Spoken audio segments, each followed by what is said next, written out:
अस्सलाम वालेकुम पाक पुलिस। मेरा नाम है सुनील। मैं पाक पुलिस यूजर रिव्यू सीरीज के एक और एपिसोड से आपकी खिदमत में हाजिर हैं। मेरे साथ उज़ैर भाई मौजूद है। उज़ैर भाई क्या हाल है आपके? ठीक ठाक? अल्हम्दुलिल्लाह, आप सुनाएं। अल्हम्दुलिल्लाह।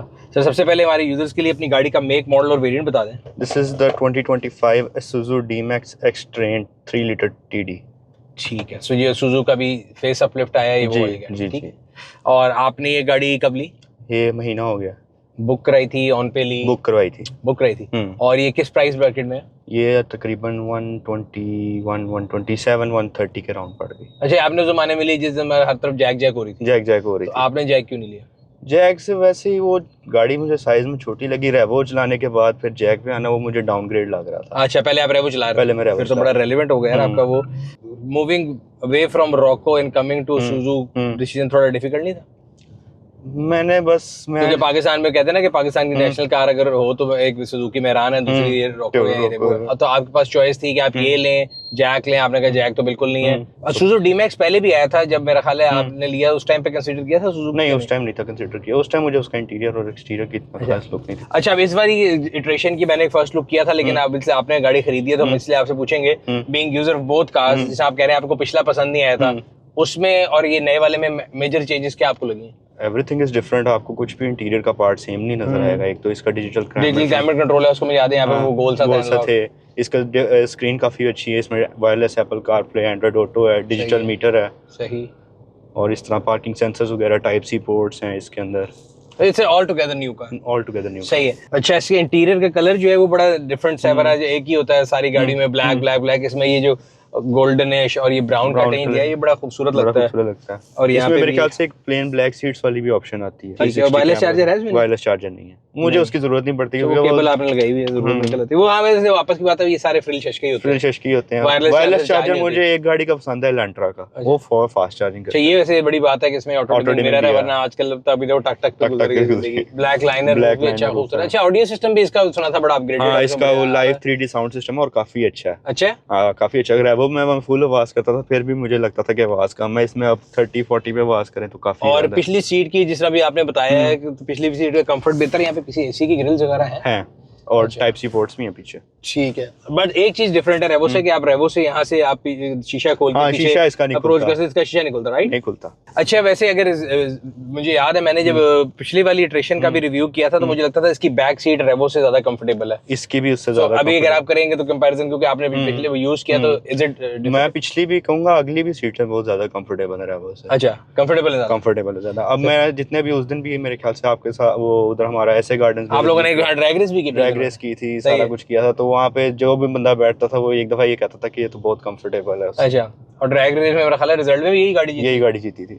जो ऑफ रोड टेस्ट था उसमें इसका ट्रैक्शन वगैरह ऑफ करना भूल गए थे। एक तो इसमें LST वगैरह भी नहीं है, तो वो फिर इसमें ऑफ रोड टेस्ट में जरा वो पहला रन किया था इस पे, ठीक है, तो थोड़ा टाइम कम आया था, लेकिन बाकी जो था वो ऑल टुगेदर गाड़ी पावरफुल ज्यादा। ठीक है। और ये आपने रजिस्टर करा ली? रजिस्टर करवा ली। ऑन रोड आपको तकरीबन कितने की पड़ गई गाड़ी? ये तकरीबन पड़ गई 131 फाइलर टैक्स डाल के इनवॉइस बनी थी, उसमें से रिटर्न आना है, और ये तकरीबन और ऊपर डाल के मेरे ख्याल से 6 लाख की रजिस्ट्रेशन हुई। तो और ये उसके अगर मैं कंपेयर करूं तो रेवो की किस के बराबर होगी? रेवो रॉको से सस्ती होगी फिर? ये रॉको से सस्ती। रेवो जी जो है मेरा ख्याल है वो इतने का होता है। रेवो और जी मेरे ख्याल से उसके अराउंड ही है। बिल्कुल बिल्कुल बिल्कुल। अच्छा, अब गाड़ी लेते वक्त होता है लोगों को कि जी गाड़ी की डीलरशिप कितनी है, सर्विस मिलेगी नहीं मिलेगी, तो इसके बारे में कोई डिटेल इकट्ठी की थी कि बस ऐसे ही कहा के ले लेते हैं? डीलरशिप हमें गुजरात में जहाँ से हमने बुक करवाई थी। सही है। अब गुजरावाला में जहाँ के हम हैं वहाँ पे भी इसकी डीलरशिप खुल गई है। ठीक है। सर्विस नेटवर्क अभी थोड़ा सा इनका स्लो है। मैं 1-2 दफा गया हूँ उनके पास। इसके ना ट्रंक में लॉक का इशू था। ठीक है। मैं अक्सर होता है कि पहली गाड़ी लूँ उसमें मेरा कोई ना कोई इशू निकलता है, ये मेरी लक की ऐसी है। अच्छा, शुरू की गाड़ी इटरेशन जब भी लेंगे तो उसमें अक्सर कभी कभी मसले आते हैं, तो वो मैं लेके गया था। वो मैं उनके पास लेके गया, उन्होंने कहा आप मुझे पार्ट उतार के दे दें, हम पार्ट आपको नया मंगवा देंगे, तब तक आपकी गाड़ी लॉक नहीं होगी, बूट लॉक नहीं होगी। मैंने फिर उनको दिया नहीं, क्योंकि लॉक भी तो करना है ना उसको। फिर वो कह रहे थे हम आपकी क्लेम डाल देते हैं, तो वो फिर आगे 2-3 चीजें हैं जो मुझे उनकी नहीं पसंद आई। एक तो इसके फ्लोर मैट जो इन्होंने दिए हैं वो पुरानी उनके दे दिए हैं D-Max के। अच्छा, वो कैसे पता लगेगा पुरानी के? वो बार बार एक्सीलेटर के अंदर। अच्छा, सुजुकी लिखा हुआ खाली। हाँ। और यानी आप अभी तक कह रहे हैं कि डीलरशिप से एक्सपीरियंस को खास अच्छा नहीं रहा? डिलीवरी उन्होंने टाइम पे दी है काफी, बल्कि टाइम से पहले दे दी थी इन्होंने। अच्छा।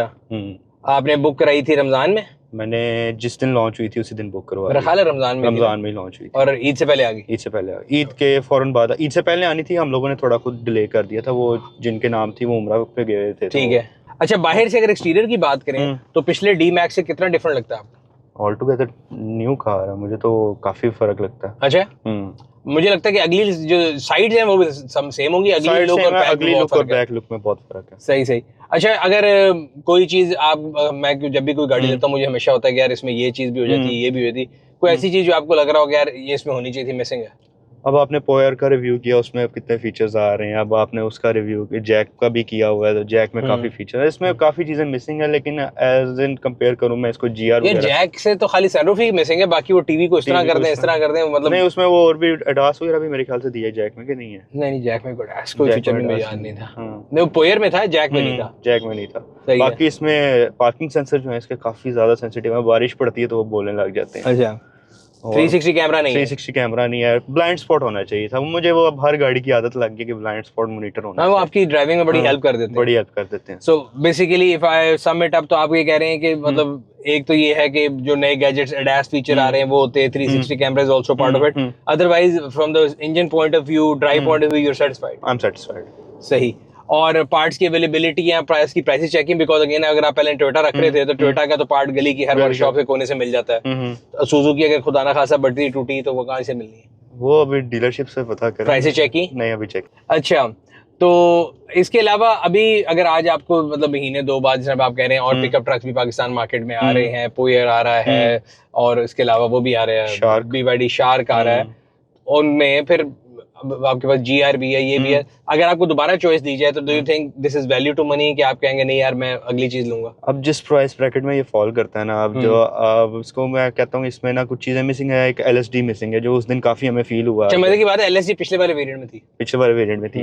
अगर कंजम्पशन की बात करें, एक ये भी बड़ी इंपॉर्टेंट फैक्टर होता है, तो उसकी डीजल कंजम्पशन और उसकी डीजल कंजम्पशन में कोई फर्क है? इसमें मुझे एवरेज, अभी मैं गुजरांवाला से लाहौर आया तो मुझे 12.2 12.3 की एवरेज देती रही है, और शहर में 9-10 की दे रही है। सेम ही वो भी रेवो भी यही सेम ही करती है ऑलमोस्ट। और अगर हम इसकी डीजल इंजन की रिक्वायरमेंट की बात करें कि डीजल की क्वालिटी, ये यूरो 6 यूरो 2 किस पे ट्यून होता है? ये इसका मैंने इतना आइडिया नहीं लगाया, लेकिन जो मैं बेसिकली जहाँ से जो डीजल मिल जाए डलवा लेता हूँ। कभी इसने नॉकिंग वगैरह तो नहीं की। नहीं की। और वारंटी जो है वो इसकी वारंटी या टोयोटा की वारंटी में कोई फर्क है कि ऑल टुगेदर सेम ही है? मेरे ख्याल से सेम ही है। टोयोटा की मेरे ख्याल से 5 इयर्स की वारंटी है, इसकी 4 इयर्स की है। अच्छा।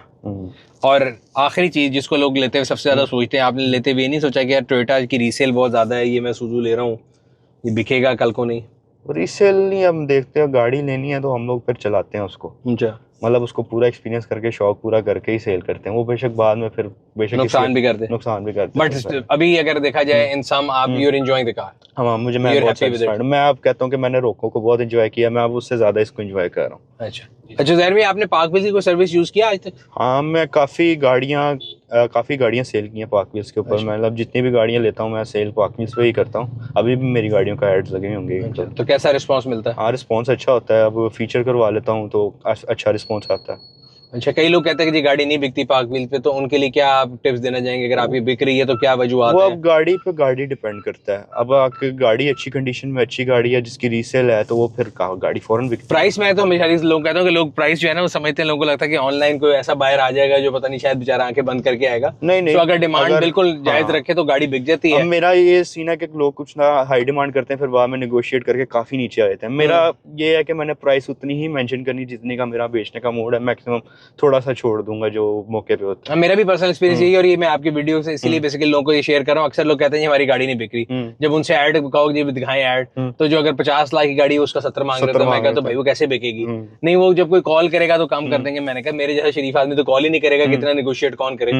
तो उस लिहाज से I think advice for everybody who is posting their car के ऊपर से ऊपर जाने के बजाय जो मार्केट प्राइस है उस पे गाड़ी बिकेगी। और आप भी अपनी गाड़ी काफी अच्छा फीचर भी है वो सेल इट फॉर मी। नहीं, जो आपकी प्राइस हमें प्राइस एडवाइस भी कर रहे थे, उसमें भी लोगों को ये होता है, लोग कहते हैं कि जी हमारी चीज जो है ना ज्यादा प्यारी तो साड़ा बच्चा ज्यादा चंगा है, तो वो कहते हैं हमारी ज्यादा महंगी बिकेगी। वो महंगी नहीं बिक सकती। कि आप गाड़ी बेचना चाहते हैं तो जो मार्केट प्राइस है उस पर एडवर्टाइज करें और अच्छी तस्वीरें लगाएं, डिस्क्रिप्शन अच्छी लिखें ऐड की, तो इंशाल्लाह ताला आपकी गाड़ी भी बड़ी जल्दी सेल हो जाएगी। ये था आज का रिव्यू। आप लोगों से अगली वीडियो में मुलाकात होगी। तब तक अपना और अपने गिरद दिमाग के लोगों का ख्याल रखिएगा। शुक्रिया।